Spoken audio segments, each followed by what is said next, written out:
Good afternoon and welcome to this presentation where we will cover positive reinforcement and punishment. My goal for this presentation is that it will serve as a guide for you and other educators on how you can apply these strategies in your classroom.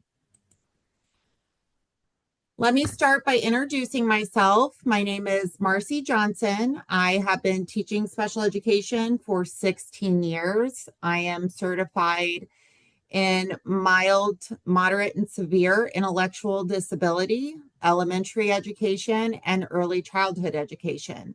I have my master's of education in secondary administration and special education director.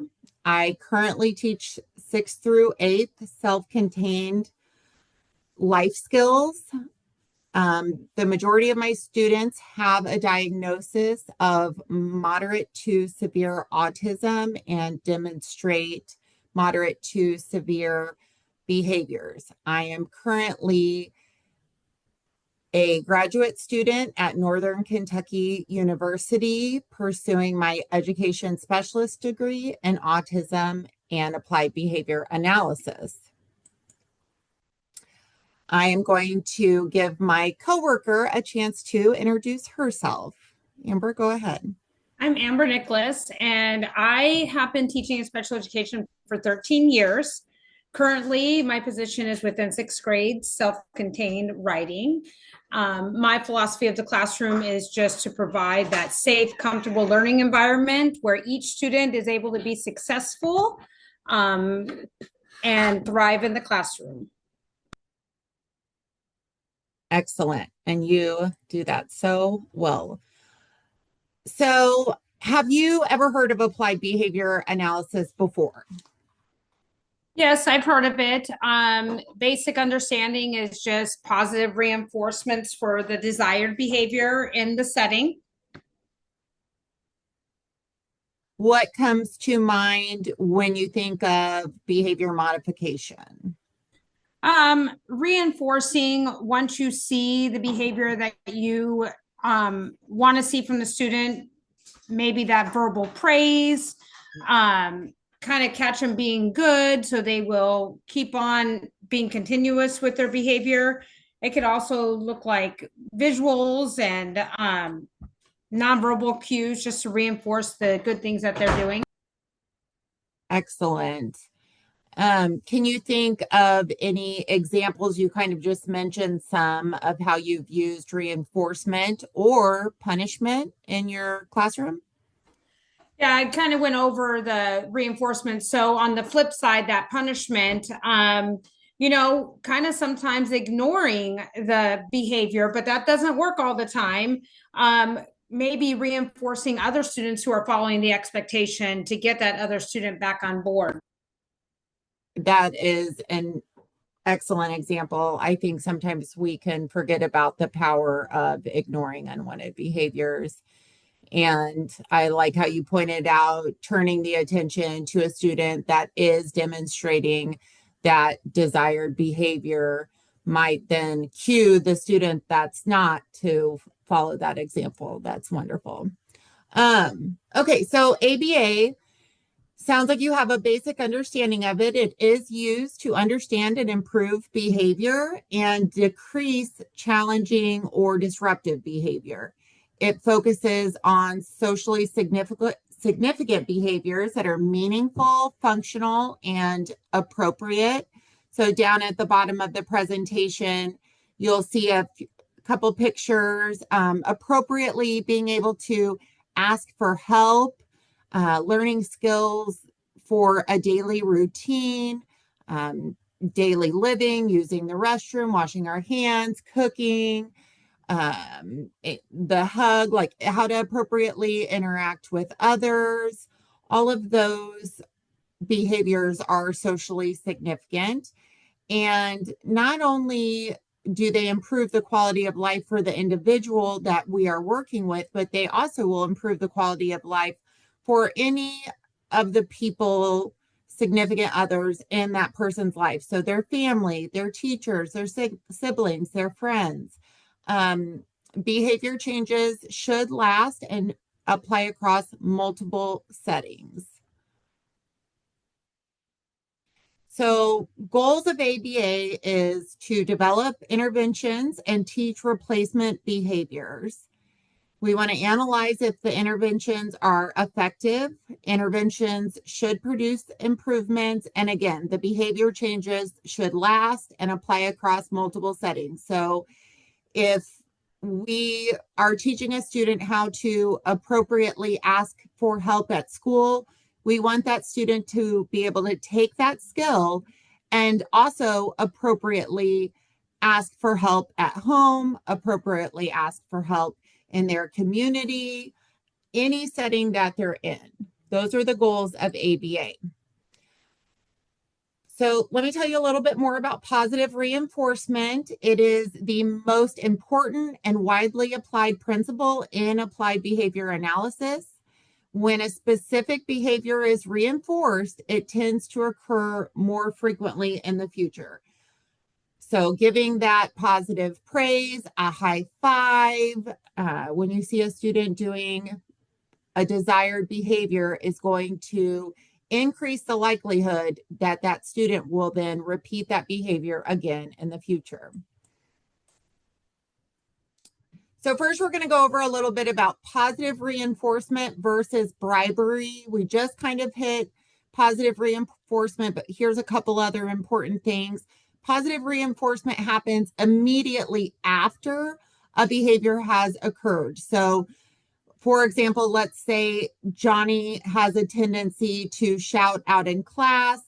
You're having a class discussion. Johnny remembers to raise his hand, and immediately you give him positive feedback. Hey, Johnny, love how you raised your hand.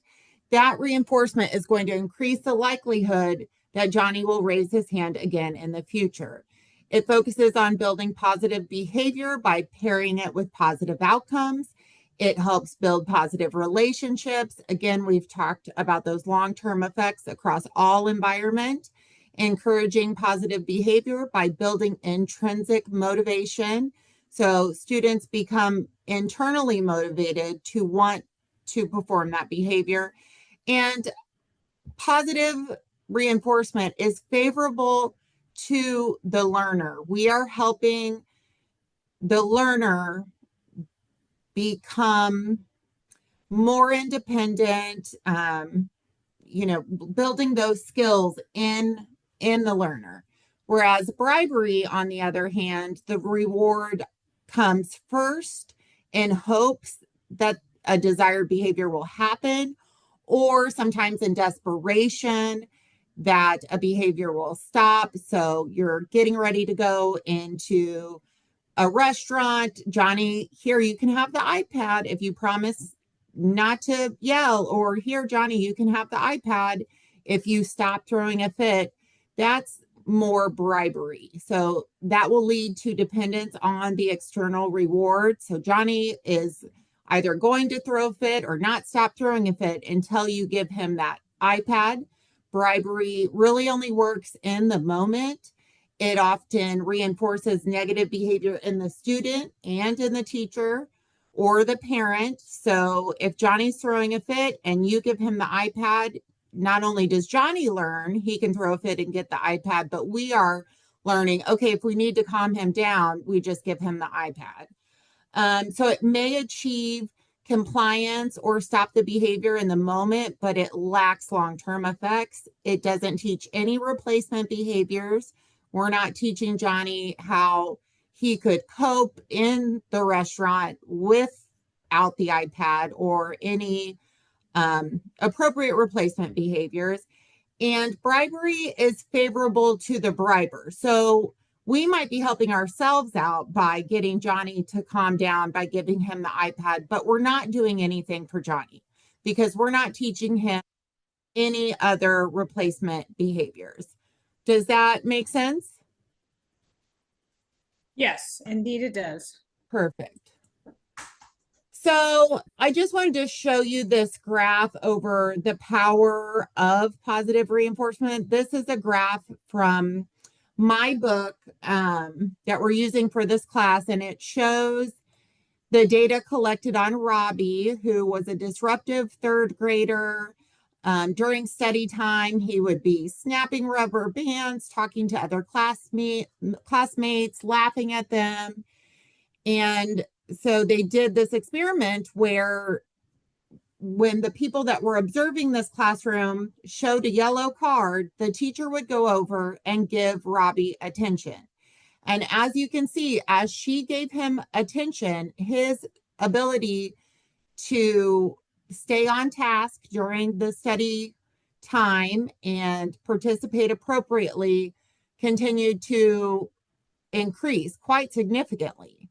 When they took that teacher attention away, his study behavior dropped once again. And then when they put the teacher attention back in place, it went back up. They kept it in place. And you can see over here at the post check that Robbie was able to maintain. So that's just as simple as being present, showing that really the little things, just as much as paying attention, can make a significant difference in a child's behavior. This kind of has the cycle of positive behavior. Positive behavior happens, that behavior is reinforced. The student is more likely to do the behavior again, and we just continue in that positive cycle. So here's an example for you. The teacher assigns work. Sarah completes the assignment. Her teacher says, "Good job." She receives praise, and Sarah's assignment completion increases. So we can see from our graph here, her completion rate is going up, so our reinforcement is working. Now we have the same example, but over here on the end, we can see that the graph went up initially, but then it's going down, up, and now back down. So when we see that data we're collecting is inconsistent, that tells us, okay, hey, this reinforcer is not working, and we might need to try something that's more motivating for Sarah. Sometimes praise isn't enough. Maybe she would be more motivated by a tangible award, or maybe having, iPad time, something that's going to motivate her, because the praise in this scenario is not working. So let's have a little bit of discussion on positive reinforcement. So I already know the answer to this question, but can you tell everybody else how you use positive reinforcement in your classroom, and also about these photos that are in this slide and how they positively reinforced your students' participation and classwork, how it helped their motivation? Would you share that with us? Yeah, sure. So in the classroom setting, in more of a group setting, just using that positive praise, walking around, reinforcing the student for following those behavior expectations. In these pictures that you see, the students were able to share their final work in writing class with various staff at our setting in our building. And they, if you just look at their faces, they were super proud. They took that ownership, and that just positively reinforced that, they completed such a task and they did very well, and it paid off for them. Going down the collaborative approach, within my school, we have teams that work together, and everybody collaborates every day on the students, what's working, what's not. Each student is individual, so what may work for one does not work for all. So we're always kind of, changing things as behaviors improve. You can change by just fading away and creating that independence for the student. Or if something is not working, you are changing that strategy, that reinforcement, and kind of just always talking with the student. Absolutely. I love that you mentioned fading the reinforcement so that the students can gain that independence. I remember when these pictures first came out and seeing how proud these kids were of what they had accomplished. And knowing how much that will, that builds that intrinsic motivation to do this kind of work again in the future. This was such a neat thing that you did in your classroom. So now we're going to talk about punishment. Punishment is a consequence that follows a behavior. There are two kinds of punishments. We have positive punishment, which adds an undesired stimulus after a behavior has occurred to decrease the likelihood of it repeating.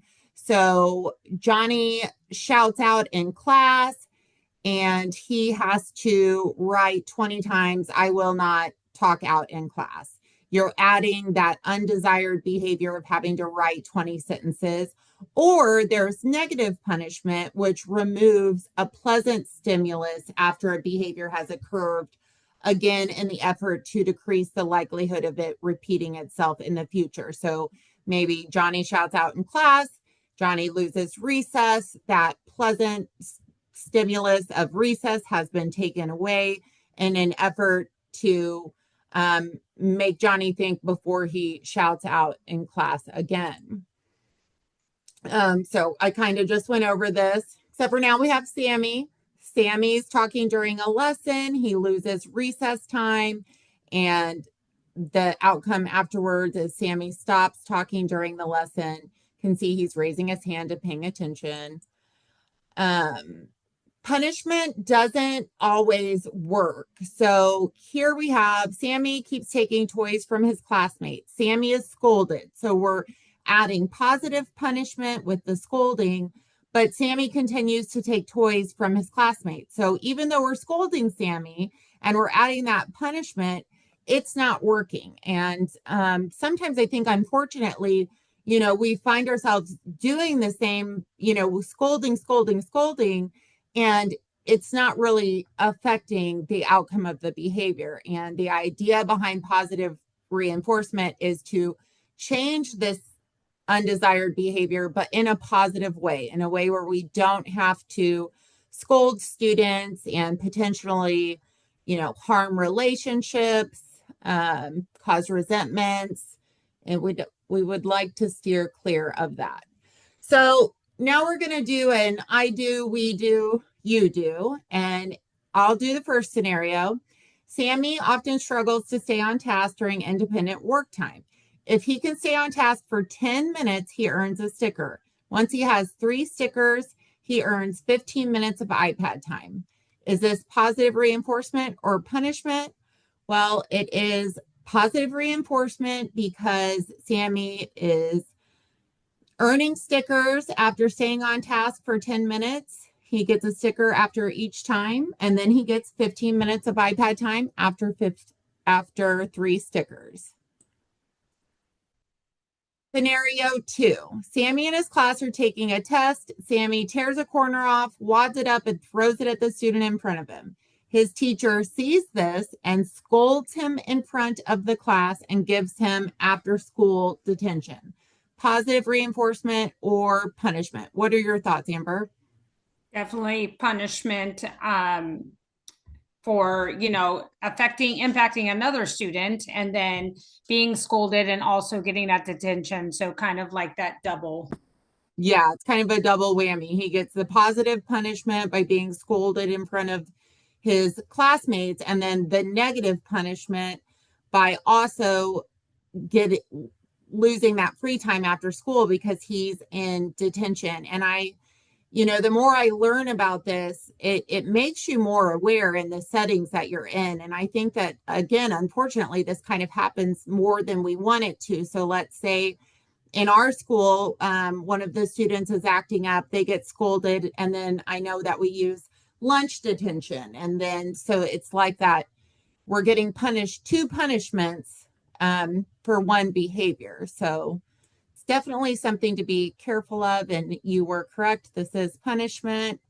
On to scenario number 3. This is all you. Sammy sees a classmate fall down at recess. He immediately goes to help them and calls for the teacher.